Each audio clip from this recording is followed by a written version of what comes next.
I ara que arriben, després d'aquests ruixats d'ahir, en alguns racons inclús en pedra, va haver realment uns moments de pluja i de cel gris i negre impressionant. Bueno, però si ja arriba realment el bon temps, este maig ens porta bon solet i bon estar, i és un plaer passejar, aprofitar estos dies de bon estar de primavera i passejar per la ciutat, descobrir València amb ulls curiosos, diferents, no? Com ens parla la ciutat d'un passat que també és la nostra identitat. Per això convé conèixer aquest ric anecdotari històric del Capi Casal que cada setmana el nostre convidat ens proposa.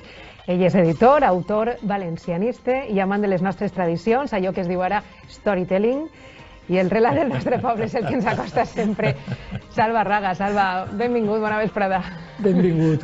Que gran és ser de València, per favor. Sí.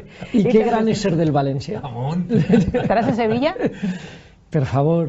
No te ofèn, no? Per favor, tenim allí el primer dia del resto de nuestra vida, així que anem a posar tota la concentració en eixir d'allí vius. Ai, sí. Bueno, anem a fer un passeig tranquil·let, guardant energies, com diu Salva, per a la nit de dissabte, i fem parada la primera imatge que tenim preparada avui, perquè Xàtiva, mira que està ja més xula, va ser la porta d'entrada a Europa del paper. La indústria paperera de Xàtiva data, Salva, del segle XII i va ser pionera a Europa, no?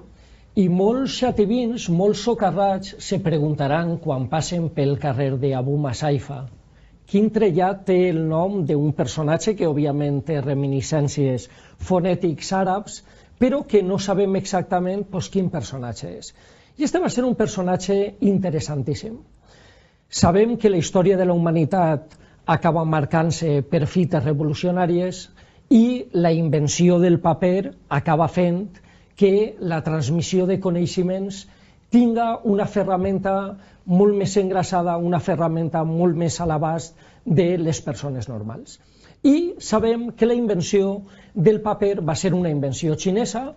El paper xinès arriba al nord d'Àfrica i a més a la zona de Mesopotàmia, en la regió de Samarcanda, el Tigris, l'Éufrates, però és que en l'any 1050, quan Europa no coneix el paper, n'hi ha un personatge, un musulmà que viu en Xàtiva, que té un molí en el qual depura l'arròs, i a ell li s'ocorreix començar a fer paper. Tantíssim èxit té aquell paper que, com sabem, paper es diu paper en valencià, i a més vàrem importar aquest terme a altres anglofonies, perquè sabeu que en anglès se diu paper, i això ve del paper valencià. I a més sabem que aquest paper tenia tanta qualitat que Jaume I, moltes de les disposicions del seu arxiu i també el llibre del repartiment en el qual ell repartia les possessions de musulmans entre cavallers que li havien ajudat a la conquesta, es fa en paper de Xàtiva. És de veres que després este paper entrarà en decadència, la expulsió dels musulmans en la primera dècada del segle XVII es començarà a fer que molts dels oficis que n'hi ha en el territori del Regne de València acaben quedant-se pràcticament sense aquells que tenien la mà d'obra experta per a ser desenrotllats.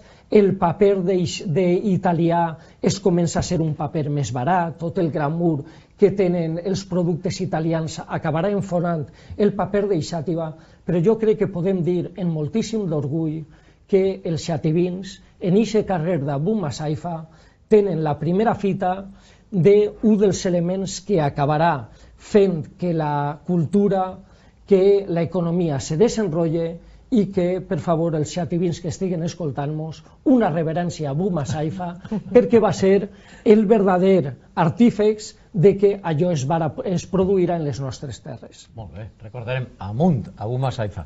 I estem veient en les imatges com es feia d'una manera realment molt tradicional, molt artesana. De fet, en la il·lustració de dalt, a la banda de l'esquerra, vegem, en efecte, com entre dos homes i una espècie de llençol agarrat, en fi, per sus coses i sus partes, dos homes allí barbuts estaven allí amassant la pasta. Es feia, òbviament, estem parlant de l'any, com dia Salva, 1056. Bueno, doncs anem avançant una miqueta en el temps i ens trobem en altre tresor, en aquest cas un gran tresor arquitectònic de València, el monestir de la Trinitat. Hem parlat moltes vegades de les històries que alberguen els seus murs, del claustre meravellós, de retaules, però esta foto quina història ens conta, Salva?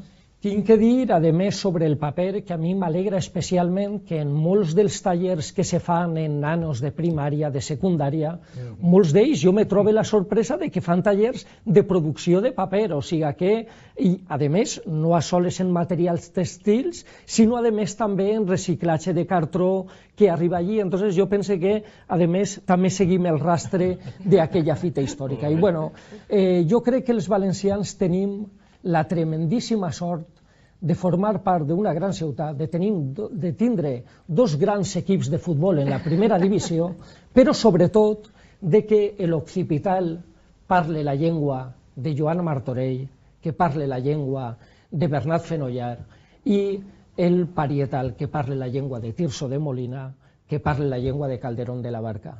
Jo de veres que me pareix un tremendo fracàs com a societat, que n'hi hasquen abolicionistes, tant de la una com de l'altra, perquè ja volgueren moltíssims territoris d'Europa el tindre tota la bonomia d'eixe tresor que implica tant l'una com l'altra, així que, per favor, no siguem col·laboracionistes, siguem lluitadors, perquè molts tenim antecedents de iaios que no sabien parlar ni una paraula de castellà, i això és algo que tenim que reivindicar tots els dies. Dit això, el Convent de la Trinitat és un lloc que per la seva importància històrica, a més, ens dona pistes de que és cuna de la llengua valenciana, sobretot perquè en el segle XV se trobem determinades circumstàncies que varen fer que la llengua valenciana seguera la primera de les llengües que es parlaren en la península ibèrica procedents del llatí en tindre un segle d'or de la literatura. I n'hi ha una sèrie de circumstàncies que pràcticament s'alineen ahir com a astros que produeixen aquesta realitat.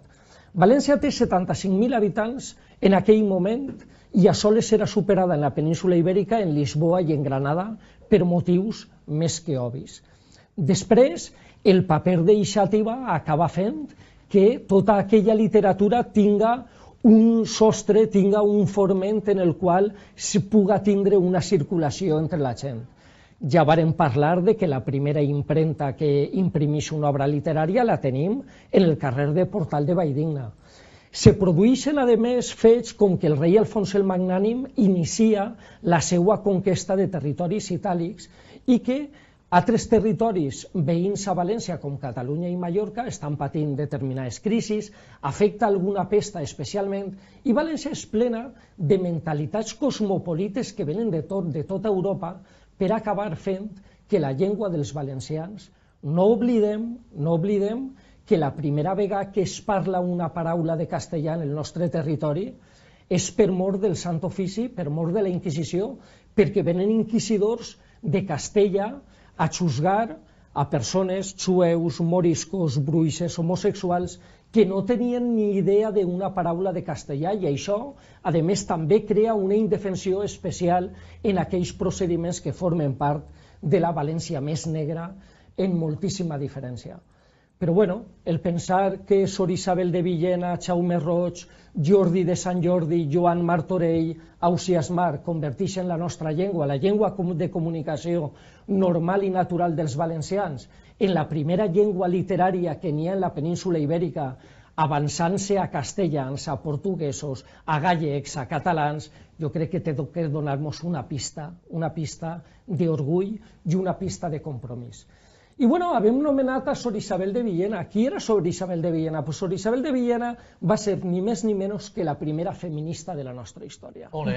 I va ser la primera feminista de la nostra història, entre altres coses, per una cosa no menor, que diria aquell, que és que ella, a banda de ser d'aquell equip gloriós de Champions que fa de la llengua valenciana la primera de les llengües, els italians ens guanyen perquè, clar, ells tenen a un Dante, a un Petrarca i un Boccaccio abans que aquest equip de Champions. Però jo crec que el que estaguera la primera dona com Sor Isabel de Villena, abadessa del convent de la Trinitat, afillada i protegida de la reina Maria de Castella, que, com sabem, ja hem parlat en alguna ocasió, repudiada per el rei Alfons el Magnànim, però ella, que estava perseguida per la Inquisició, li s'ocorreix res més i res menys que escriure una vida de Crist, donant especial importància a les dones que formarem part. Si nosaltres agarrem els 4 evangelis clàssics, Lucas, Mateo, Marcos i Juan, es donaria la impressió de que la Mare de Déu, la Verge Maria, apareix en multitud de capítols. Ens sobrarien dins d'una mà. Però és de veres que la figura maternal de la Mare de Déu es va promocionar en concilis posteriors, però el que són les Sagrades Escritures, dins d'una mà.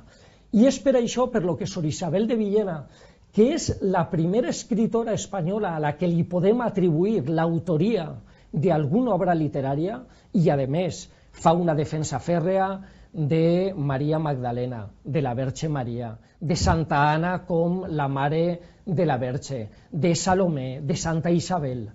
Jo penso que allò va ser tan arriscat en la seva època que ella decideix no firmar el seu Vita Christi, perquè segurament la Inquisició anava a anar a buscar-li les cosquerelles i en molt bon criteri podem fer-li un homenatge. Avui en dia, encara que ella va morir de peste en el convent de la Trinitat, curiosament, en el gran andrògin, en el gran literato que va fer també de l'antifeminisme en la seva obra caudal, com va ser Jaume Roig. Jaume Roig, metge de la Trinitat, i ella la gran defensora de la feminitat, també en la literatura i també en la història. En un segle XV se podem imaginar la misogínia imperant de l'època, i a més, escolta, que les dones, reivindicar el lloc de les dones en la història, que han sigut realment molt enfosquides, és una bona idea.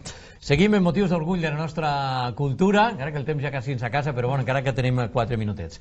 El Tribunal de les Aigües, el tribunal més antic de tota Europa. Sí, el tenim. Model de justícia sobre les terres i els homes i dones que reguen les 8 sèquies del Túria. Un exemple de democràcia que encara cada dijous demà se tornarà a convocar. En fi, com diguem, un motiu d'orgull. Quina instantània més plena de canotiers de principis de segle, no? Fantàstic. Quart, Benàcer, Faitanar, Tormos, Mislata, Mestalla, Favara, Rovella, Rascanya, Xirivella. Pues, els síndics... Home, jo vinc preparat així al vostre programa, faltaria més. Tenen la saó del trellat, la saó dels bons homes, aquella justícia que partís del poble i que el rei Jaume I, quan arriba a València, ens regala uns furs que tenen normes del dret romà, que tenen normes del dret de nobles aragonesos, que tenen normes de costums lleidatanes, però que ell se sorprèn de que en la porta de la Mezquita Mayor n'hi hasquen personatges que han sigut elegits, és dir, que són legos, que han sigut elegits per els seus propis companys de treball i que per el gens d'ordre, gens entrellat, acaben dient: si jo tinc algun problema judicial en la jurisdicció d'Auies, jo vull que finalment, tenint raó o no tenint raó, siga per la meva sèquia este senyor el que me juzgue, perquè al final jo sé que ell no estarà contaminat per altres interessos i esta saó de la justícia que partís del poble se desenrotllarà en tota la seva plenitud. Tan important és això que la Constitució espanyola de 1978 estableix com a única excepció de que la justícia té que estar impartida per jutges que han estudiat i aprovat la carrera judicial en l'exemple del Tribunal de les Auies i el Tribunal de la Vega de Múrcia. I a més, se produeixen dues circumstàncies que segurament vulneren tots els principis generals del dret, perquè les resolucions del Tribunal de les Auies són d'executivitat immediata, cosa que sabem que els recursos acaben dilatant en moltes ocasions, resolucions judicials quan tens que passar a una instància superior, i que a més aquestes resolucions no admeteixen recurs. Fixeu-se si el Tribunal de Justícia avui viu més antic d'Europa té prerrogatives que el fan diferent a altres tribunals de justícia.